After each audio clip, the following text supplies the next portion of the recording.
Quand vient le moment de prier, vous vous réveillez, vous vous sentez endormi, mais il y a un travail qui doit être fait. Il y a un défi. Vous voyez, le ministère doit avancer dans cette direction. Quelque chose doit se passer. Et donc, même si vous êtes fatigué, vous vous êtes réveillé. À cause de votre besoin, à cause du désir, vous vous levez. Il pleut, il fait froid, mais vous allez prier. Il y a beaucoup de choses que certains d'entre nous ont réglées il y a de nombreuses années. Donc, quand nous avançons, nous savons que nous nous sommes occupés de ces choses. Je dis aux gens qu'il y a des dépôts de prière que vous devez faire pour votre avenir. Mais si vous n'avez pas fait ces dépôts, d'où voulez-vous puiser? C'est pourquoi je te rappelle de ranimer le don de Dieu qui est en toi par l'imposition de mes mains. Vous voyez, imaginez ceci. Il dit déjà, nous t'avons imposé les mains, tu as reçu le don, mais maintenant tu dois le ranimer. Cela ne va pas fonctionner juste parce que nous t'avons imposé les mains. Quelqu'un a dit, on m'a imposé les mains et je crois qu'un don m'a été communiqué, mais cela n'a jamais fonctionné. Cela n'a jamais fonctionné. Tu es donc comme Timothée. Vous voyez? Cela n'aurait jamais fonctionné pour Timothée. Alors l'homme de Dieu, Paul, lui a dit quoi faire. Il a dit, c'est pourquoi je te rappelle de ranimer le don de Dieu qui est en toi par l'imposition de mes mains. Ce qui signifie que lorsqu'il a imposé les mains à Timothée, un don a été transmis. Mais ce don ne fonctionnerait que si vous le ranimez. Imaginez que je vous impose les mains et que je vous transmette un don de l'esprit, puis que vous partiez d'ici. Cela ne marchera peut-être pas à l'hôtel. Cela ne marchera peut-être pas dans l'avion. Cela ne marchera peut-être pas à votre arrivée à l'aéroport. Vous devrez le ranimer. Gloire à Dieu. Et troisièmement, des anges le servaient. Qu'est-ce qu'ils faisaient avec les bêtes sauvages? Ils mettaient la parole en pratique. Alléluia! Mettre la parole en pratique. Parfois, il faut être formé à certaines choses. La Bible dit que Jésus a appris l'obéissance. Appris l'obéissance. Il a été soumis à certaines situations. Vous dites, appris? Oui, parce qu'il était un homme. N'oubliez pas qu'il était le Fils de Dieu, mais il était un homme. Il a été fait homme. La Bible dit qu'il avait faim comme tout le monde. Il était fatigué comme tout le monde. Il dormait comme n'importe qui d'autre. La Bible dit qu'il a dépouillé sa gloire. Il était surnaturel dans son humanité. Jésus était humain. Et c'est la seule façon pour lui de prendre légalement notre place, le juste pour les injustes, afin de nous amener à Dieu. Il a été appelé l'homme, Christ Jésus. Il est donc mort pour nous en tant qu'homme. Il a vaincu Satan en tant qu'homme. Vous comprenez? C'est donc très important. Il mettait donc la parole en pratique. Pratiquez-la et soyez enthousiastes à ce sujet. Vous savez, avant d'ordonner aux yeux des aveugles de s'ouvrir, qu'avez-vous fait quand vous aviez mal à la tête? Vous comprenez? Pratiquez. Maintenant, cela ne veut pas dire, je veux dire, vous avez entendu certaines personnes dire que lorsqu'elles tombent malades, elles ne peuvent pas le régler. Elles disent que leur foi ne fonctionne pas, mais que lorsqu'elles prient pour les autres, des miracles se produisent. Avez-vous déjà entendu cela? Oui, beaucoup de gens ont cette expérience. Mais vous voyez, ce que beaucoup d'entre eux n'ont jamais fait, c'est de pratiquer la parole de Dieu. Pratiquez-la. C'est comme quand j'enseigne sur l'argent. Je dis aux gens que vous pouvez vous exercer à jouer à ce que j'appelle le jeu de l'argent. C'est une chose très simple. Je dis de commencer à utiliser de petites sommes. Voyez comment cela fonctionne parce que cela fonctionne. C'est un principe. C'est un principe. Vous pouvez multiplier votre argent. Un principe très simple. C'est un jeu d'argent spirituel. Dieu dit, donnez et il vous sera donné. Il a dû s'entraîner jusqu'à ce qu'il devienne très rapide. Les choses spirituelles sont comme ça. Vous devez vous entraîner. Vous devez vous entraîner. Entraînez-vous. Entraînez-vous. Mettez votre foi en pratique. Mettez votre foi en pratique. Mettez votre foi en pratique. J'ai d'abord commencé à apprendre comment utiliser la parole. Oh mon Dieu, j'espère que nous pourrons vraiment entrer là-dedans peut-être demain. Donc, m'entraîner à mettre la parole en pratique d'abord avec mon propre corps. Une fois, je commençais tout juste à l'apprendre. J'étais adolescent et j'avais une coupure et ça saignait, et mon esprit est allé directement à la femme de la perte de sang. Comment? Lorsqu'elle a touché le maître, la Bible dit que sa perte de sang s'est arrêtée. Maintenant, je comprends très bien ce que c'est que de toucher Dieu avec foi. Donc pour moi, c'était une chose simple à faire. J'ai donc dit, au nom de Jésus, arrête de saigner. J'ai donc mis mon doigt là et j'ai dit, arrête de saigner. Ensuite, j'ai pensé que je pouvais aller au-delà de cela et dire « Sois guéri et referme-toi ». Et voilà, le saignement s'est arrêté. J'étais ravi. Le saignement s'est arrêté et ça s'est refermé. Et puis il n'y avait plus de marque. Donc, j'étais ravi. J'étais ravi. Un jeune homme, j'étais ravi. J'avais l'impression d'avoir découvert quelque chose. Je vais l'utiliser. Maintenant, au fil des ans, j'ai fait la même chose de nombreuses fois. De nombreuses fois. Donc, je suis prompt à utiliser la parole. Je suis prompt. Si je me cogne la jambe contre quelque chose, je pourrais être guéri ou je dis guéri. J'ai même fait quelque chose pendant longtemps. Parfois, peut-être que, vous savez, certains d'entre nous, quand nous mangeons, nous parlons aussi. D'accord? Donc parfois je me mordais la langue ou je me mordais l'intérieur de la bouche et puis cette douleur restait là pendant une autre semaine ou plus. Et puis vous avez des difficultés pour savoir quel type de nourriture vous allez manger et combien d'entre vous ont vécu quelque chose comme ça. Merci. Vous savez de quoi je parle. Mais ensuite j'ai appris quelque chose. Je l'ai mis en pratique. J'ai mis mon doigt là et j'ai dit, au nom de Jésus, sois guéri. Ensuite, j'ai remarqué que chaque fois que je le faisais, c'était guéri instantanément. Ça n'a jamais échoué une seule fois. Ensuite, j'ai essayé. D'accord, ne disons rien. Puis j'ai remarqué que la douleur continuait pendant un certain temps, pendant plusieurs jours. Alors j'ai dit, d'accord, laissez-moi essayer peut-être juste de mettre ma main là et juste de presser. Et je l'ai fait. Mais il n'y avait toujours pas de changement. Il y avait toujours un problème. Alors j'ai dit d'accord, cela signifie que je libérais en fait ma foi quand je le faisais. À partir de ce moment-là, chaque fois que je le faisais, chaque fois. Et quand je dis chaque fois, ça n'a pas échoué une seule fois, que ce soit la langue ou l'intérieur de ma bouche, et je mets mon doigt là-dedans et je dis sois guéri. Au moment où je me blesse ou que je me mords, je dis sois guéri. Au nom de Jésus, sois guéri. Parfois, pendant que je suis encore en train de mâcher, sois guéri. Parce que je ne veux pas traîner encore 7 jours ou 12 jours de douleur, vous savez, mais ça marchait tout le temps. Ce n'était pas la manifestation d'un don de l'esprit. C'était mettre la parole de Dieu en pratique. L'apprentissage est une pratique. Mettez la parole en pratique. Pratiquez-la. Faites-le. Parfois, vous constaterez peut-être que quelque chose que vous essayez n'a pas fonctionné. Cela signifie qu'il y a quelque chose que vous ne savez pas encore à ce sujet. Alors apprenez-le à nouveau. Réessayez parce que la parole n'échouera pas. Alléluia. Quand nous prions, Dieu entend. Quand nous prions, Dieu répond. C'est notre force et notre confiance. Dans cette section de conclusion, l'homme de Dieu, le pasteur Chris, enseigne l'importance de faire des dépôts de prière dans notre avenir. Vous regardez la conférence du réseau des ministres de l'École internationale du ministère avec l'homme de Dieu, le pasteur Chris. Cette conférence a réuni plus de 5000 ministres représentant plus de 105 nations. Soyez bénis en regardant. Vous voulez un vrai succès là-dedans. Vous voulez une vraie naissance spirituelle, alors c'est quelque chose que vous devez faire. Je vous ai donné une écriture, n'est-ce pas? D'accord. Gloire à Jésus-Christ.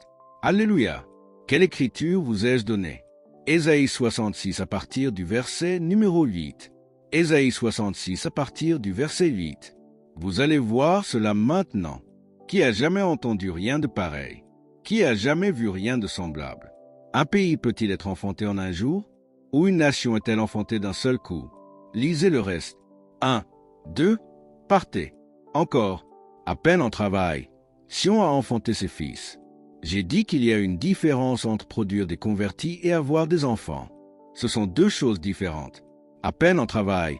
Sion a enfanté ses fils. C'est quelque chose qui doit être enseigné à de nombreux ministres. Il y a quelque chose qui s'appelle le travail de l'âme. Être en travail d'enfantement pour les âmes. C'est un ministère spirituel.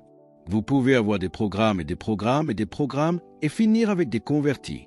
Vous pouvez dépenser beaucoup d'argent et avoir différents types de programmes. Je l'ai appris très tôt. Je l'ai appris très tôt. Je n'ai pas besoin d'utiliser de stratagèmes accrocheurs pour attirer les gens. Je n'en ai pas besoin. Je n'ai pas besoin d'attirer même les jeunes parce que je l'ai appris avec les jeunes. Je n'ai pas besoin d'utiliser quoi que ce soit pour les attirer. Non, je dois devenir l'aimant. C'est ce que je dois être. John Wesley a dit que si le ministre brûle, les gens viendront pour voir le feu. Vous savez que le feu doit être allumé à l'intérieur de vous. À l'intérieur de vous. Cela ne viendra pas. Ne dites pas « Oh Dieu, amène le feu ». Non, ranimez-vous vous-même. C'est une question de désir. Qu'est-ce que vous voulez vraiment? On nous dit que cette femme qui avait une perte de sang souffrait d'hémorragie depuis 12 ans. Elle avait souffert pendant si longtemps. La Bible dit qu'elle avait dépensé tout son bien chez les médecins et n'avait jamais été guérie.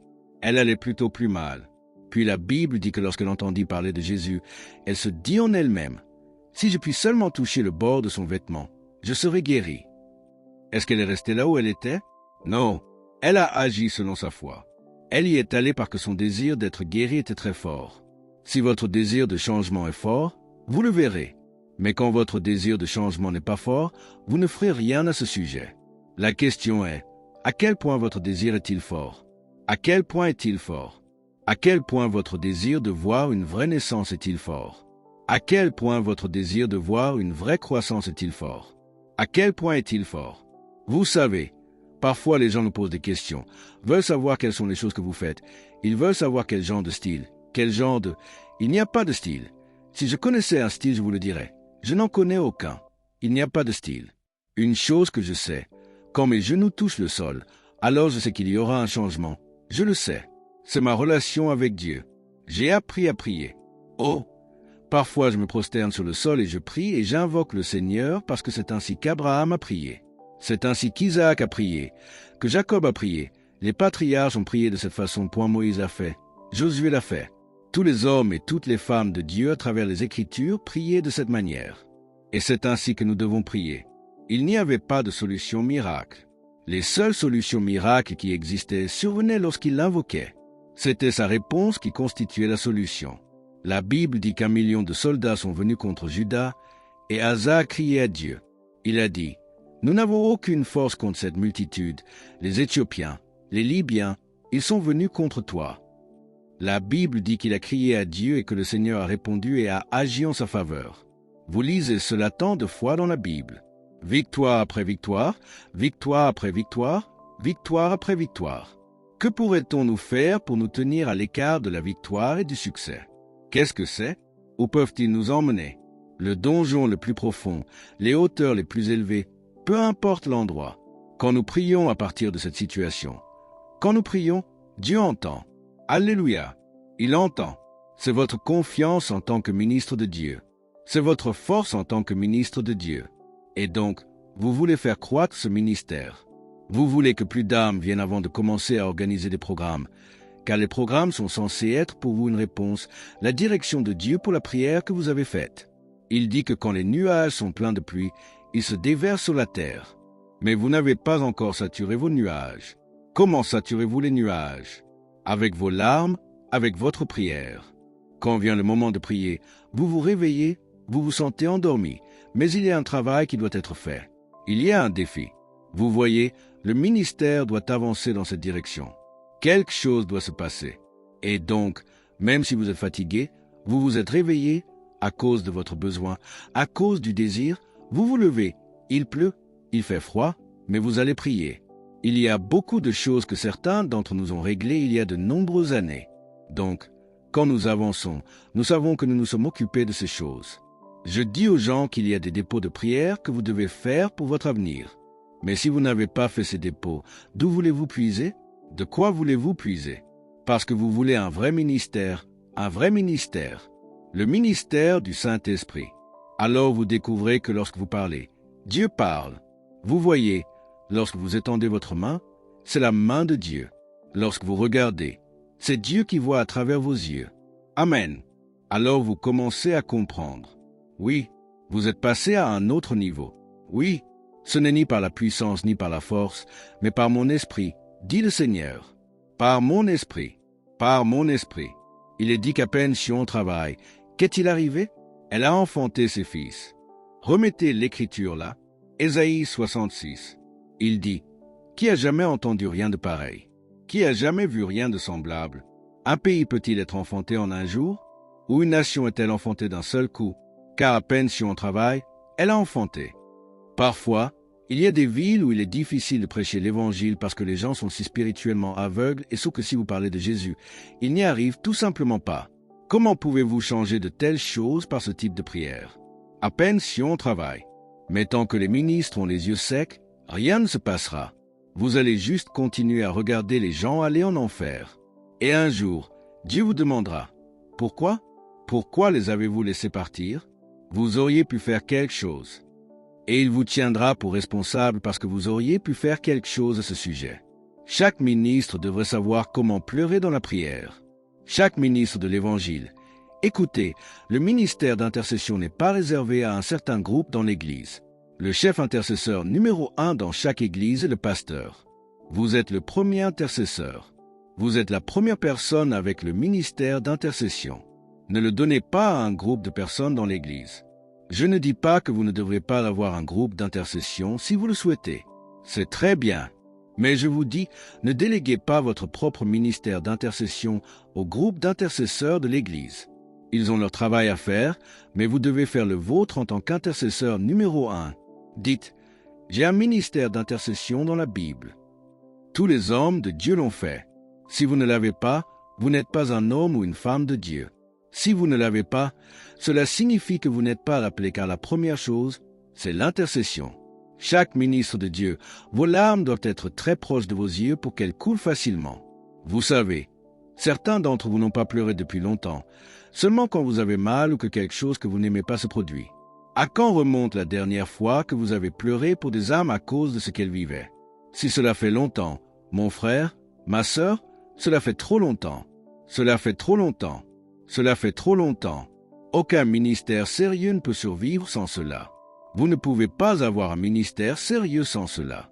Votre cœur doit pleurer pour les âmes des hommes. Vous êtes un intercesseur. Lorsque vous regardez les gens, vous les voyez comme des enfants. Vous savez, c'est l'un des dons que Dieu vous donnera dans le ministère. Apprendre à voir les gens avec les yeux avec lesquels Dieu les voit, avec compassion, de sorte que lorsque vous vous détournez d'eux, tout ce que vous faites, c'est prier pour eux et pleurer pour leur bien, afin qu'il puisse y avoir un changement dans leur vie, y compris pour ceux qui vous insultent et vous maltraitent, qui vous utilisent méchamment et vous persécutent. Vous priez pour eux ainsi. De la même manière, voyez-vous, c'est ce que nous avons découvert à propos de Jésus, mais nous avons le même esprit avec lui, le même esprit, le même esprit. Donc, au cours de cette conférence, c'est l'une des choses auxquelles je vous appellerai à participer. La prière. La prière. Lorsque vous êtes dans votre chambre d'hôtel, prenez le temps de prier. Prenez le temps de prier et de prier pour votre travail. Quand vous rentrerez, quels changements auront lieu? Si le changement n'a pas eu lieu en vous, vous ne pouvez pas le faire sortir. Cela ne peut pas se produire à l'extérieur si cela ne s'est pas produit en vous. Gloire à Dieu. Mais vous devez faire en sorte que cela arrive. C'est vous qui devez faire en sorte que cela arrive. Ranimez-vous pour saisir Dieu en vous donnant les bonnes pensées, les bonnes pensées. Comme au cours de ce programme, il y a des choses que le Saint-Esprit a dû vous dire depuis que nous avons commencé. Et certains d'entre vous notent ces choses. Mais quand vous êtes dans votre intimité, relisez-les. Relisez-les. Ne les parcourez pas simplement comme vous parcourez un journal. Regardez-les avec le cœur de Dieu. Et pendant que vous les regardez, laissez votre cœur être remué par les choses que vous voyez. Laissez votre cœur être remué. Alléluia. Alléluia. Louez le Seigneur. Gloire à Jésus. Alléluia. Êtes-vous toujours là? Très bien. Examinons ces deux versets et cette fois nous utiliserons la version amplifiée pour tirer nos conclusions. Très bien. D'abord, revenons à 1 Corinthiens chapitre 14 là où nous étions au verset 4. Mais cette fois, nous allons l'examiner à partir de la traduction amplifiée. L'avez-vous trouvé? Bien. Celui qui parle en langue étrangère s'édifie et s'améliore lui-même. Avez-vous vu cela? Celui qui parle en langue étrangère s'édifie et s'améliore lui-même. C'est la partie que je veux que vous voyez. Il s'édifie et s'améliore lui-même. Comment voulez-vous vous améliorer? Parler en langue vous améliore. Cela vous améliore. Votre esprit est amélioré. Jude verset 20. Jude 1h20. Mais vous, bien-aimés, construisez-vous sur votre très sainte foi. Regardez la ligne suivante. Il dit quoi? Faites des progrès. Faites quoi? Des progrès. Élevez-vous comme un édifice, de plus en plus haut. Priez dans le Saint-Esprit. Je vous ai dit que rien ne peut arrêter votre progression si vous faites cela. Il vous a donné le secret. C'est le secret juste là. Relisons-le. Relisons. Mais vous, bien-aimés, construisez-vous sur votre très sainte foi. Il vous dit, faites des progrès. Élevez-vous comme un édifice, de plus en plus haut. Priez dans le Saint-Esprit. Élevez-vous comme un édifice, de plus en plus haut. Avez-vous vu ce bâtiment? L'immeuble au centre-ville. Un jour, Il n'avait que 2 étages et il y avait beaucoup d'autres grands bâtiments qui l'entouraient. Il devait regarder en bas pour dire « Oh, ils construisent quelque chose en bas ?» Et la chose suivante qu'ils ont su, c'est qu'il est maintenant 5 étages plus haut. Ils ne savaient pas que les constructeurs pensaient à un bâtiment de 55 étages jusqu'à ce qu'il domine tous les autres bâtiments du centre-ville, s'élevant comme un édifice de plus en plus haut, même s'il était si bas au début. C'est ainsi que cette église est là où il prie dans l'esprit. Tout le monde vous regarde comme « Oh, que font ces gens là-bas ?» Ils sont 140 à chanter les louanges de Dieu, entourés par d'autres personnes. Ils vous regardent d'en bas. Que font-ils? Plus vous priez dans l'esprit, plus votre niveau de foi augmente et vous faites des choses que les autres ne pensaient pas que vous pouviez faire. Vous faites des progrès. Vous vous élevez comme un édifice jusqu'à ce que vous dominiez toute la ville. Et ils commencent à demander « Où ce type a-t-il commencé ?» Gloire à Dieu. C'est ce que je vois arriver à beaucoup d'entre vous. Par la puissance du Saint-Esprit, fortifiez votre foi et vous en rapprochez de Dieu. Que la parole que vous avez entendue continue d'agir dans votre esprit, de transformer votre pensée et de produire des résultats durables dans tous les domaines de votre vie. Continuez à croître dans la grâce, à marcher par la foi et à vivre dans la plénitude du dessein de Dieu pour vous. Si cette vidéo vous a béni, n'oubliez pas d'aimer, de vous abonner